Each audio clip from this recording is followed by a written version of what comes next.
கந்தா கடம்பா திருமுருகையா சிவகார்த்திகேயா மால்மருகா செந்தமிழில் திருப்புகழ் பாடி நின்றால் மனம் மிஞ்சிடும் இன்பம் விளையுதையா. சிரகிரி வேலவனை காண்கையிலே விழிவோரம் கண்ணீர் பெருகிடுமே.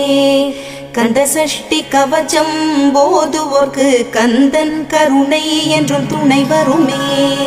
பங்குனி உத்திர நாளினிலே உனை நினைந்தே காவடி சுமந்து வந்தோம்.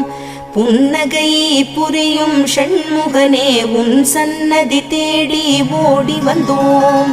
உன் பதம் பணிவது என் தவமே, என் மனதில் நிறைந்திடும் உன் முகமே. ஷண்முக பிரிய குஹ குரு சரவணனே வந்தே இன்னருளை தர வேண்டும். தென்பழனி மலையில் ஆண்டி முகம் சென்னிமலை